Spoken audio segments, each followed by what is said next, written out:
আসসালামু আলাইকুম রহমতুল্লাহ। প্রিয় দর্শক, আপনি স্ক্রিনে দেখতে পাচ্ছেন জমিয়ত উলামায়ে নেতা যোগ দিলেন জামাত ইসলামীতে। এখানে হয়তো খুশি হওয়ার কোনো বিষয় না। জমিয়ত উলামায়ের একজন নেতা জামাত ইসলামীতে যোগদান দিয়েছে। সারা বাংলাদেশ থেকে এরকম বিভিন্ন সংগঠন থেকে জামাত ইসলামীতে যোগদান করবে, এটা একটা স্বাভাবিক প্রক্রিয়া। এই প্রক্রিয়া অব্যাহত থাকবে।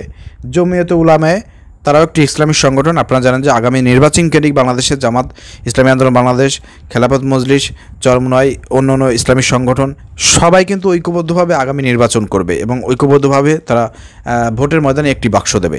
সেই জায়গা থেকে জমিয়ত উলামায়ের এই লোক জামাত ইসলামীতে যোগদান করা, এটা সন্দেহের চোখে দেখতে হবে। সুসময়ে জামাত ইসলামীতে যোগদান করা, এটা কিন্তু অবশ্যই সন্দেহ করতে হবে। খালি আপনার সদরে গ্রহণ করলেই হবে না, ঠিক আছে? জামাত ইসলামী সে বসছে কিনা, জামাত ইসলামীতে সে বুঝে শুনে যোগদান করেছে নাকি কোনো স্বার্থ উদ্ধারের জন্য, স্বার্থ হাসিল করার জন্য যোগদান করেছে, এই বিষয়টি অবশ্যই পর্যবেক্ষণ করতে হবে। এগুলো বিচার বিশ্লেষণ করে কিন্তু জামাত ইসলামীতে এইসব লোক নিতে হবে, ঠিক আছে? খালি খুশি হইলেও হবে না যে জমিয়ত ইসলামী থেকে বাংলাদেশে যোগদান করছে আর এটা আমরা মেনে নিলাম।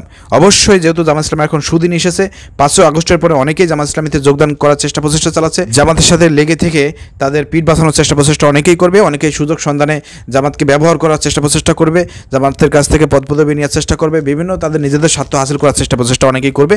সেই জায়গা থেকে জামাত ইসলামের অবশ্যই এ বিষয়ে পর্যবেক্ষণ করে তাদেরকে দলের মধ্যে ইনভলভ করা উচিত, ঠিক আছে? তো আমরা এই জমিয়ত উলামায়ে এই নেতাকে আমরা অবশ্যই স্বাগত জানাই।